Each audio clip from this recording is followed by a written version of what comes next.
Olá, sou Felipe Reis, sócio-diretor do escritório Reis Advogados, sediado no estado de São Paulo, onde atendemos todo o território nacional.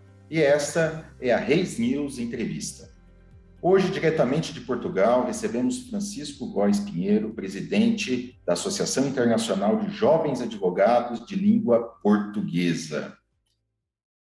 Como vai, doutor Pinheiro? Obrigado por aceitar nosso convite. Muito boa tarde, doutor Filipe, muito obrigado pelo convite. Doutor Pinheiro, o senhor poderia falar sobre a trajetória profissional até chegar à presidência da JALP? Muito bem, com todo o gosto. Então, vamos começar pelo início, não é? É sempre mais fácil. Eu licenciei-me na Faculdade de Direito da Universidade de Coimbra. Coimbra dispensa apresentações para aqueles que conhecem a cidade e conhecem a vida académica. É de facto uma vida académica muito envolvente. Eu sou natural do Porto, portanto, na altura saí da minha cidade natal para ir estudar para Coimbra. Coimbra é de facto uma cidade encantadora para se estudar e muito envolvente. Eu diria que tive a experiência académica em pleno, vivi numa república, mantenho ainda laços com os residentes atuais da república, com os antigos. Aliás, Portugal e Brasil têm essa particularidade de manterem repúblicas como residências estudantes. Eu creio que existe em Ouro Preto, salvo erro, também ainda repúblicas estudantis.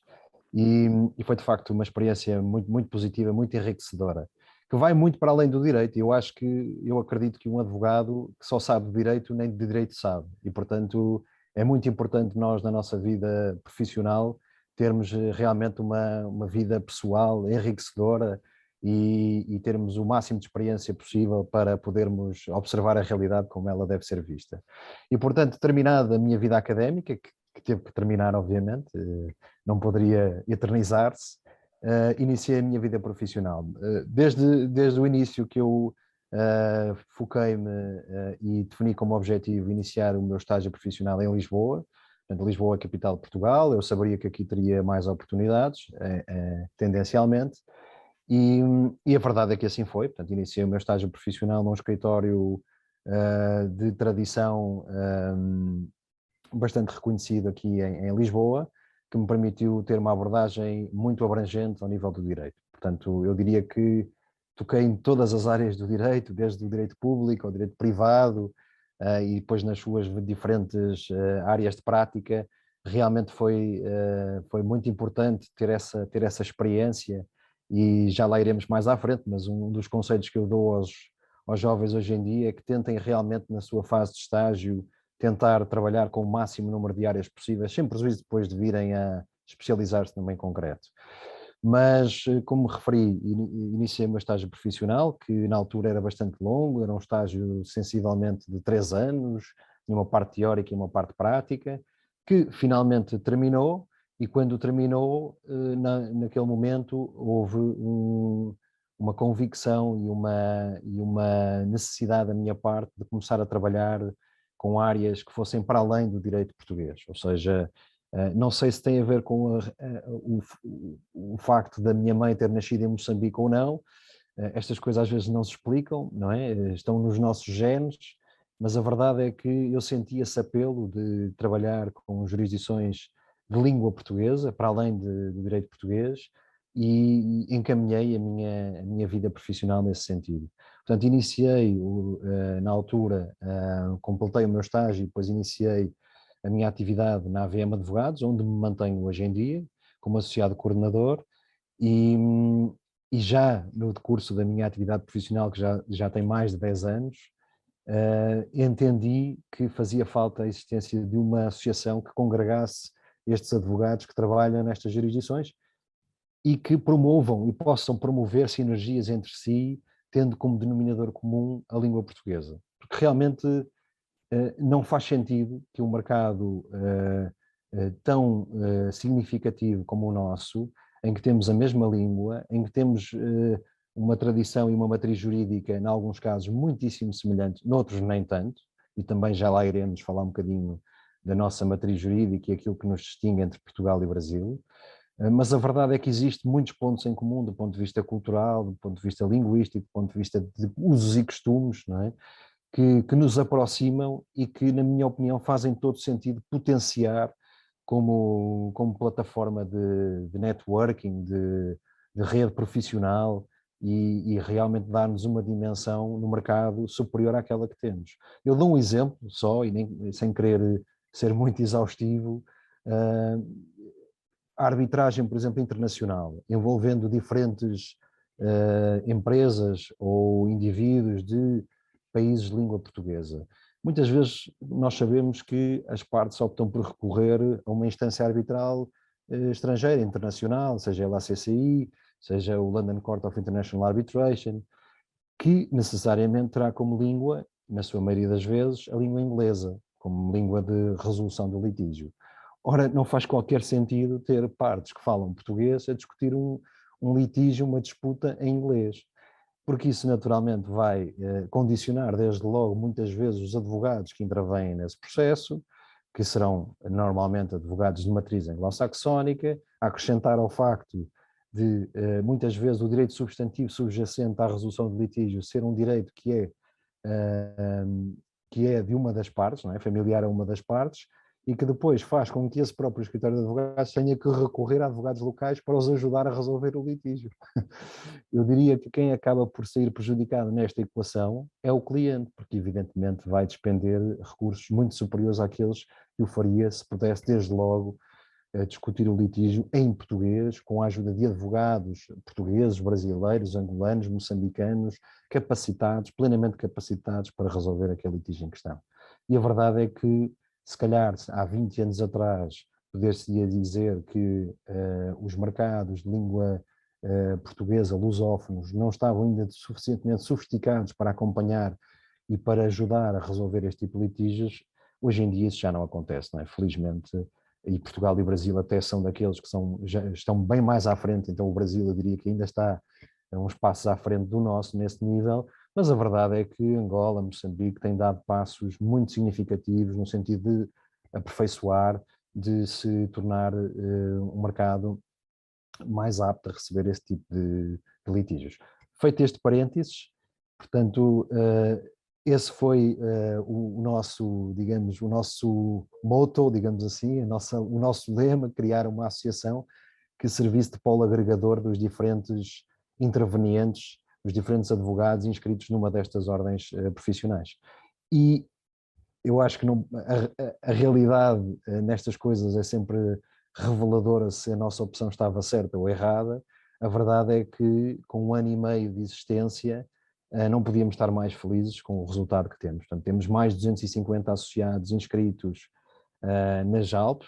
A JALP congrega advogados que vão, como referi, inscritos numa destas ordens profissionais e também de Macau, e portanto temos advogados, eu diria, de todas as jurisdições de língua portuguesa. É algo que nos enche de orgulho e que nos faz realmente acreditar que tínhamos razão.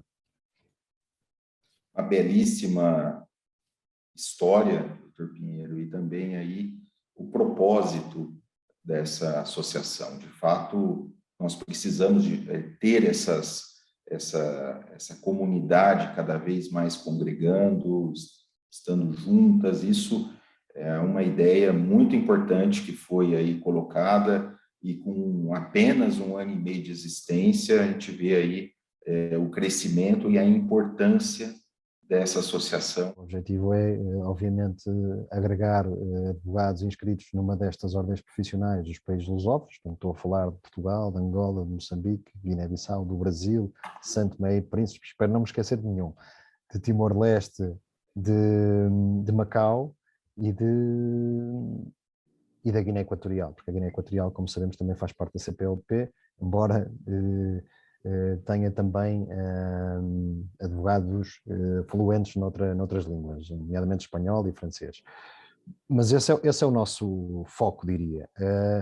Neste momento, neste 2º ano de existência, aquilo que foi definido pela direção como plano de ação, digamos assim, foi, acima de tudo, a consolidação da nossa base associativa. Portanto, nós realmente tivemos um crescimento muito forte, muito exponencial no 1º ano de existência, que superou até as nossas expectativas. principalmente tratando-se de um ano de pandemia, onde a maioria dos eventos que nós realizamos foram, obviamente, por força das circunstâncias, todos remotos, mas realmente tivemos uma adesão muito, muito grande de advogados em prol da associação. Neste momento, aquilo que nós queremos, acima de tudo, é consolidar a nossa base associativa, conseguir dar resposta, conseguir envolver o maior número de associados no nosso plano de ação. Sabemos que esse processo de consolidação, isso também está previsto no nosso plano de atividades, necessariamente terá que, forçosamente, descentralizar o poder decisório da própria associação, ou seja, está previsto no seu plano de ação criar delegações regionais em cada um dos países da CPLP. Aliás, posso-vos adiantar que a delegação que está mais adiantada é precisamente a do Brasil. O mercado brasileiro é um mundo, não é? Porque realmente, em termos de números, estamos a falar de uma realidade incomensuravelmente superior àquela que nós, por exemplo, aqui em Portugal nós temos. Nós temos aqui cerca de 33 mil advogados, e no Brasil o número é muitíssimo superior, como sabemos, não é? E, portanto, desde logo definimos como o primeiro objetivo em termos de criação da delegação regional, a ideia sempre foi o Brasil. E realmente esse processo é o processo que está mais adiantado, e se tudo correr bem, esperemos ir ao Brasil e inaugurar essa delegação regional. É importante dizer que as delegações regionais não são umas meras formas de representação da associação nesses países, vão muito para além disso.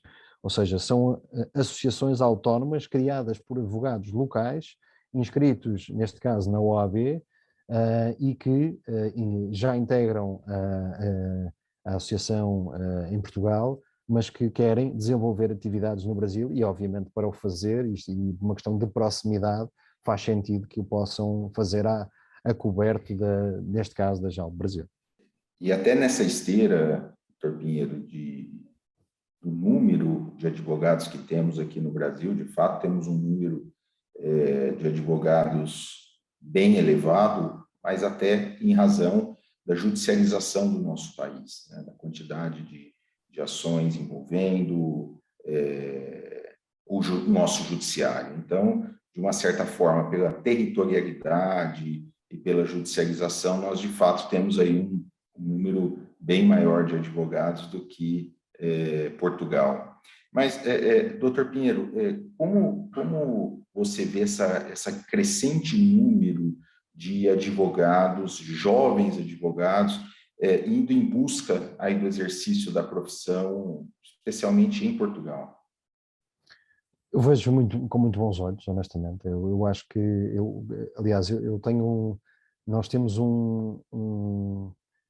eu diria, um objetivo na JALP a longo prazo, que é ajudar a desmistificar algumas das ideias pré-concebidas que existem nestes mercados que são, como nós sabemos, corporativos e corporatizados e protegidos por regras, obviamente, do ponto de vista deontológico e não só no acesso à profissão, que tem a ver essencialmente com esta ideia de que nós, ao abrirmos o mercado ao exterior, estamos a impedir que aqueles que já estão inscritos possam exercer a sua atividade ou condicionar de alguma forma esse exercício.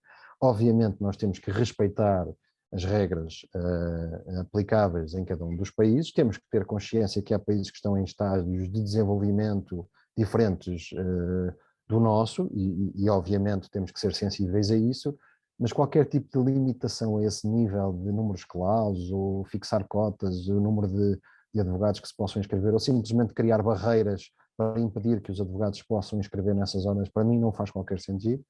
E eu acredito que podemos trabalhar muito a esse nível, nomeadamente com base nos protocolos que já existem entre as diferentes ordens, como sabemos, e que podiam ser, na minha perspectiva, potenciados. Desde logo, eu diria que se calhar estou a ser excessivo, mas eu diria que se calhar mais de 60% a 70% dos advogados em Portugal não conhecem os protocolos que existem entre as diferentes ordens profissionais, e é uma pena porque realmente esses protocolos existem e poderiam ser muito úteis para muitos desses advogados. Provavelmente, como nós sabemos, também há muitos protocolos que existem no papel, mas que depois na prática não estão a ser cumpridos e não estão a ser implementados. E muito provavelmente pelas razões que referi no início, quando começámos a abordar este assunto, mas eu diria que a maior prova em relação a isto, de que não há que ter receio de certa forma, liberalizar o mercado e de abrir o mercado ao exterior, é a prova do protocolo entre Portugal, entre a Ordem dos Advogados Portugueses e a Ordem dos Advogados Brasileira. Que, como sabemos, é o protocolo que funciona melhor de todos eles, eu diria, arrisco-me a dizer, porque é muito fácil, como o Dr. Filipe sabe, um advogado no Brasil inscrever-se aqui na ordem profissional e vice-versa, um advogado em Portugal inscrever-se no AB e exercer a sua atividade. E eu se calhar arrisco-me a dizer que são provavelmente dos dois sistemas jurídicos mais distintos entre si, se estivermos a falar da lusofonia em concreto. Portanto, não é aqui um receio, não há aqui um receio, uma questão de falta de preparação jurídica, falta de capacidade de assessorar, de prestar apoio jurídico, é algo que vai para além disso, obviamente, e nós sabemos o que é, e eu acho que nós, a nossa função e a função da JALP e a função dos advogados e das ordens profissionais, se me permitem, é ajudar a combater esse tipo de preconceito, esse tipo de limitações no acesso à profissão que apenas se baseiam em receios infundados, na minha perspectiva. E, doutor Francisco, quais são as principais semelhanças e diferenças das formações acadêmicas nos países da língua portuguesa? Bom, eu não conheço ao pormenor as formações académicas de todos os países, não é? Eu diria que, provavelmente, da minha experiência e aquilo que eu tenho visto, porque também trabalho muito com Angola e Moçambique, já agora não há parte, o escritório onde eu trabalho tem presença forte, marcada em Angola e Moçambique, aliás, nasceu em Angola, fez precisamente o movimento de internacionalização inverso àquele que é habitual vermos, não é? Que é um escritório com presença em Portugal, de depois abrir uma dependência em Angola. Nós fizemos o movimento inverso portanto, aquilo que eu vou podendo observar é que, em termos de formação académica, entre Portugal, Angola, Moçambique, Santo Tomé e Príncipe, Guiné-Bissau, Timor-Leste também e Macau são muito semelhantes. Eu diria que são muito semelhantes ao nosso. Não vejo grandes diferenças. Aliás, existe cada vez mais intercâmbio promovido entre as próprias universidades. Nós temos hoje em dia vários alunos a fazer mestrado em Macau, inclusive alunos santomenses. Temos casos desses. A JALP apoiou e patrocinou bolsas a vários estudantes que estão nestas circunstâncias. O ano passado, por conta de uma formação avançada em arbitragem, em que estivemos envolvidos indiretamente, foi ministrada pela Almedina, e, portanto, eu diria que a formação académica é muito semelhante. Provavelmente, doutor Filipe, se me permite, a maior diferença é mesmo com o Brasil, porque o Brasil, de facto, e o doutor Filipe, obviamente, com conhecimento de causa, poderá evidenciar isso mesmo, que realmente tem um sistema que é diferente, que eu pessoalmente acho que é muito desafiante, e porque realmente mistura essa componente prática com a componente teórica desde muito cedo, e se há eventualmente crítica que se possa fazer ao nosso sistema, então eu que estudei em Coimbra, é que muitas vezes é excessivamente teórico o ensino que é dado, e que quando nos coloca no mercado profissional existe de facto um grande desajustamento entre aquilo que a prática exige, inevitavelmente, e aquilo que é a nossa bagagem teórica. Até mesmo pela quantidade de legislações que temos aqui no Brasil, né? Diversas legislações e entendimentos, então, de fato, isso acaba tendo aí algumas questões peculiares em relação a Portugal. Mas como, doutor Pinheiro, doutor, vê a questão da diferença linguística entre os países, embora todos falem português? Eu acho que é enriquecedor. Seria muito interessante que não pudéssemos escutar o sotaque brasileiro, por exemplo, quando falamos com os nossos concidadãos brasileiros, ou o sotaque angolano, quando falamos com os nossos concidadãos angolanos. Eu acho que essa é a riqueza da diversidade, não é? Aliás, o próprio Brasil, como eu referi, é um país, quase um país-continente, não é? Pela sua dimensão. Abarca um conjunto de realidades muito distintas, E, portanto, eu acho que essa diversidade só enriquece o nosso património cultural, digamos assim, porque o que é interessante é precisamente nós percebermos quando vamos a estes países, e eu já tive a oportunidade de visitar alguns, quer profissionalmente, quer em lazer, realmente o que é extraordinário é que há de facto algo que nos une, que vai para além da língua, há ali um património cultural semelhante que não é explicável, quer dizer, que advém de gerações em gerações e que foi passando, digamos assim, quase geneticamente, não é? Como um código genético, e que nos permite estar do outro lado do mundo, encontrar um cidadão, como aconteceu quando estive, por exemplo, em Macau. Quer dizer, aquilo é um pedacinho de terreno no Extremo Oriente, em que nós vamos num autocarro e ainda hoje em dia ouvimos as paragens em português. Quer dizer, é extraordinário podermos ouvir a língua portuguesa do outro lado do mundo, sabendo nós que, obviamente, Macau é uma região administrativa especial que integra a China atualmente, e que a influência que Portugal tem na região administrativa especial de Macau é naturalmente cada vez menor por força das circunstâncias, não é? Portanto, eu acho que apesar dessa diversidade que eu considero que é positivo, porque é precisamente isso, essa diversidade que nos torna mais ricos, é inegável que existe aqui um padrão comum, um património comum, semelhante, e que vai muito para além da língua. Doutor Pinheiro, em fevereiro, agora, no mês passado, o Congresso Brasileiro aprovou o Acordo de Mobilidade. Eu gostaria de ouvir mais da sua visão, Portugal e que congregam aí demais países, como que isso poderia facilitar e possibilitar principalmente o nosso dia a dia no direito.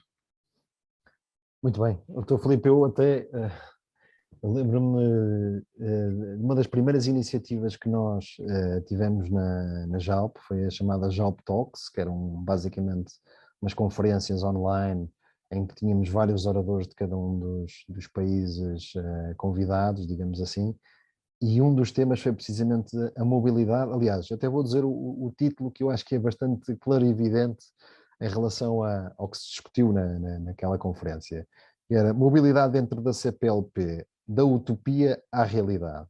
Porque isto é um tema recorrente, não é? Nós sabemos que há muitos anos que se fala da necessidade de haver uma maior flexibilização no que toca à mobilidade. Eu diria que não é possível, ou é fortemente condicionado as iniciativas de investimento se não houver mobilidade. Se as pessoas não se puderem deslocar dos seus países para ir para outro Estado, neste caso um Estado-membro da CPLP, e poder reunir, conhecer os seus sócios locais, ou os seus fornecedores locais, ou os seus clientes locais, quer dizer, não é possível estabelecer negócio.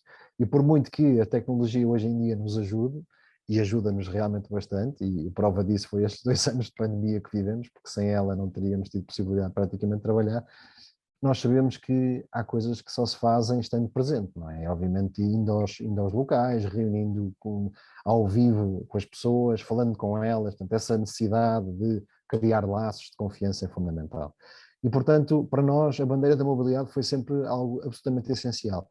E, portanto, foi com muito agrado que vimos este novo impulso dado pela CPLP. Aliás, nós, no nosso primeiro aniversário, tivemos a oportunidade precisamente de distinguir o anterior secretário executivo da CPLP, o embaixador Francisco Ribeiro Teles, e atribuir-lhe esse prémio, essa distinção, pelo trabalho desenvolvido também no que toca ao acordo de mobilidade. Nós temos consciência que foi um trabalho de muitos anos, que já vem da presidência de cabo-verdiana da CPLP, que depois teve continuidade na cimeira que decorreu em Luanda, onde foi assinado o acordo, e agora, por parte de cada um dos Estados, na ratificação do acordo em si. É um desafio enorme, porque nós temos que perceber que nós estamos a falar de países que integram organizações regionais e, portanto, obviamente, nós não podemos implementar um acordo de mobilidade dentro da CPLP ignorando os fenómenos de integração de cada um dos países nas suas organizações regionais. Desde logo, falo de Portugal, que pertence à União Europeia e que, obviamente, tem limitações no que toca à entrada no espaço Schengen e, portanto, não podemos, obviamente, obliterar e ignorar essas limitações, mas a prova é que há muito caminho para trabalhar e tem sido feito esse trabalho. O acordo, salvo erro, já foi assinado, já foi ratificado, aliás, por 4 ou 5 Estados neste momento, portanto já está, entrou em vigor no dia 1 de janeiro de 2022. É um acordo que prevê uma série de supressão de vistos ou facilitação na emissão de vistos para os cidadãos pertencentes aos Estados-membros e aos Estados signatários do acordo e, portanto, eu acho que é uma iniciativa extremamente louvável e que, na minha perspectiva, deve ser ainda potenciada ainda mais, porque realmente, falando um bocadinho, recuando um bocadinho aquilo que eu falei em relação, por exemplo, às ordens profissionais, eu acho que isto pode ser um bom exemplo que pode ser usado no que toca também a aproximar as ordens profissionais e a permitir uma maior integração dos profissionais das diferentes ordens da CPLP.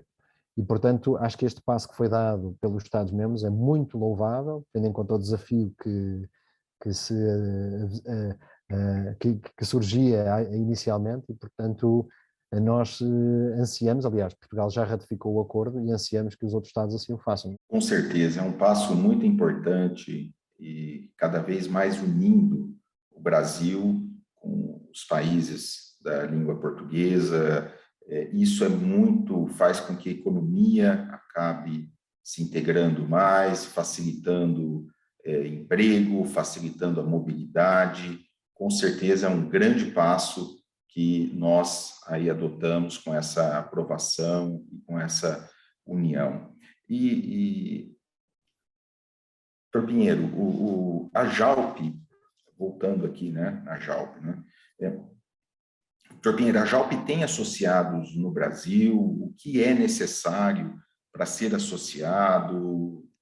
Quais são os benefícios? Aí vai mais aí a pergunta para os jovens advogados que gostariam aí de se associar à JALP. Claro que sim. Antes de mais, só definir o conceito de jovem. Há quem discuta se é jovem com 20 anos de cédula definitiva, que é o caso, é o nosso limite, digamos assim, mas tínhamos de ter um critério e nós entendemos que é um critério bastante largo no sentido de aceitação da jovialidade da advocacia, digamos assim, mas indiretamente à questão, portanto, podem se inscrever na JALP advogados estagiários e advogados com cédula definitiva há menos de 20 anos, portanto esse é o limite, desde que estejam inscritos numa das ordens profissionais de língua portuguesa, nomeadamente a Ordem dos Advogados Brasileira, a OAB. Para esse efeito é muito simples, só têm que ir ao nosso site e tem lá uma das secções, é tornar-se associado, e que dá acesso depois a um formulário que está disponível online, digital, onde as pessoas preenchem, depois gera uma referência para pagamento da cota anual, que eu posso também já dizer qual é. Então, estamos a falar de 40 euros para advogado e 20 euros para advogado estagiário. Portanto, isto é uma cota válida durante o ano inteiro e que permite ao advogado ou advogado estagiário beneficiar de todos os nossos protocolos que existem, desde logo. Portanto, nós temos vários protocolos em curso com diferentes entidades que conferem ou descontos ou a possibilidade de redução do valor pago em termos de mensalidade na subscrição de vários serviços. Enfim, está tudo disponível online e, acima de tudo, mais do que esses benefícios que são importantes, sem dúvida, pertencer a esta rede de advogados de língua portuguesa espalhados pelo mundo inteiro e que se revêem, digamos assim, nestes princípios, nestes valores e nestes princípios que nos unem e que, sendo ainda uma associação recém-criada, tem muito trabalho ainda pela frente, mas já se fez muito, apesar de tudo, até aqui. Dou um exemplo, vamos ter em abril a segunda edição do Seminário de Direito Desportivo de Língua Portuguesa, que teve a sua primeira edição o ano passado. Foi é um evento que congrega não só a JALP, mas também a Academia Nacional de Direito Desportivo Brasileira e também a Federação Paulista de Futebol e os nossos colegas aqui de Portugal da Associação de Direito Desportivo, a APDD, e foi um evento que foi de facto um extraordinário sucesso. A mim pessoalmente surpreendeu-me, porque um evento online que reuniu mais de 500 participantes, salvo erro, com mais de 80 palestrantes, com a particularidade de ter sido numa sexta, num sábado e num domingo, quer dizer, foi de facto para mim uma surpresa e encheu-me também de orgulho poder integrar, e a ideia nesta segunda edição é precisamente renovar o evento, se possível com o mesmo sucesso do ano passado e, se possível, integrando ainda mais advogados inscritos noutros países da língua portuguesa, porque a ideia é precisamente torná-lo o mais abrangente possível. E essa é a nossa responsabilidade. Eu costumo dizer que nós, portugueses, e nós, brasileiros, temos uma responsabilidade acrescida, porque no mercado lusófono nós temos realmente acesso a informação do ponto de vista académico, do ponto de vista profissional, que nos permite, que nos confere essa responsabilidade de passar o testemunho, de formar, de ajudar a crescer outros colegas de outros países que não têm acesso a essa informação. E, portanto, a tecnologia tem a particularidade de democratizar e tornar acessível, felizmente, a todos a informação disponível, mas cabe-nos a nós permitir que essa informação chegue realmente aos nossos colegas que estão muitas vezes no outro lado do mundo. E doutor Pinheiro, quais os conselhos o doutor daria para um jovem advogado que gostaria de iniciar a sua carreira em Portugal, falando agora de Portugal? Muito bem. Retomando um bocadinho, não é? Ao início da conversa tinha falado da minha própria experiência pessoal.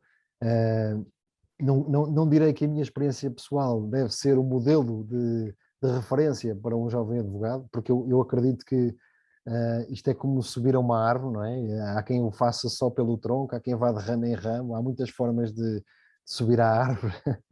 Eu gosto desta imagem alegórica da árvore, porque realmente não há um caminho, não há um único caminho, digamos assim. Todos os caminhos são válidos, desde que, obviamente, vão ao encontro das expectativas de cada um de nós. Aquilo que eu posso, de alguma forma, dar como conselho é: eu não acredito excessivamente na especialização. O que é que eu quero dizer com isto? Porque pode parecer um pouco polémico, digamos assim, porque hoje em dia todos nós vivemos no mundo da especialização, não é? Existem mestrados, doutoramentos, pós-graduações, MBAs, quer dizer, isto é o mundo está-se a tornar, como eu digo, o mundo dos mestres, não é? Não sabemos é um mestre de quê. Antigamente havia o mestre de obras, hoje em dia os mestres em direito, tudo e mais alguma coisa. Mas pronto, feito esta à parte, o que eu quero dizer com isso é que é muito importante que os advogados tentem trabalhar no maior número de áreas possível. Porquê? Porque eu acho que muitas vezes nós vimos com uma determinada convicção na faculdade que nos é dada, seja porque simpatizamos com um professor, porque simpatizamos com uma determinada disciplina, e achamos que tendencialmente é esse o caminho que queremos seguir. E a verdade é que quando chegamos ao mercado profissional, ao mercado da advocacia, a realidade supera largamente a ficção. E, portanto, é aí que nós realmente percebemos se gostamos de fazer crime, se gostamos de trabalhar com contencioso, se o nosso mundo é mais de back-office e trabalhar em societário comercial. Quer dizer, e não há um caminho comum, como referi. Portanto, é importante e o conselho que eu dou aos advogados é que, antes de se preocuparem em especializar, fazer mestrados, doutoramentos, atenção, eu não estou a dizer que isso não é importante, porque obviamente a qualificação é relevante, não é isso que eu estou a dizer, não me interpretem mal, mas acho que é muito importante acompanhar isso de uma experiência prática concludente, porque evidentemente o que acontece, e a sensação que eu também tenho, porque também tenho responsabilidades a esse nível no escritório onde estou, na área dos recursos humanos, é que muitas vezes os jovens advogados chegam a uma primeira entrevista, já muitos deles com mestrados ou inscritos em doutoramentos, já lançadíssimos do ponto de vista académico, se me permite, mas do ponto de vista profissional não sabem nada, porque não tocaram ainda, não mexeram, digamos assim, na massa, não é? E é preciso às vezes mexer na massa para perceber se gostamos do pão de centeio, do pão de cevada, do pão de trigo, não é? Para perceber depois o que é que vai sair dali. Muito obrigado, doutor Pinheiro, por esse bate-papo que fizemos hoje, por esse grande aprendizado aí da língua portuguesa e por todos os países aí que congregam, principalmente a JALP. Foi muito importante isso para nós. Muito obrigado e seguimos Obrigado, aí eu. para o nosso final. Eu abro para as suas considerações finais. Considerações finais, só agradecer, obviamente, o convite. Para mim é uma honra poder estar presente nesta conversa, não é? Acima de tudo, uma conversa entre colegas descontraída. E fica aqui o convite também para integrarem para os próximos eventos da JALP, que certamente estarão aí na calha, e nós gostaríamos muito de contar com a presença do Dr. Filipe, e, portanto, assim que houver essa oportunidade, cá estaremos. Com certeza, doutor Pinheiro, com certeza, vou me inscrever, fazer parte. Importante aí esse fortalecimento dessa associação, que é muito importante aí para congregar, de fato, todos os advogados jovens, é claro, da língua portuguesa. Muito obrigado mais uma vez e deixo aqui o convite, vindo ao Brasil, conhecer o nosso escritório, tomar um café aqui conosco, será um prazer recebê-lo. Finalizamos assim essa edição da Reis News Entrevista. Um grande abraço. Um abraço grande. Muito obrigado.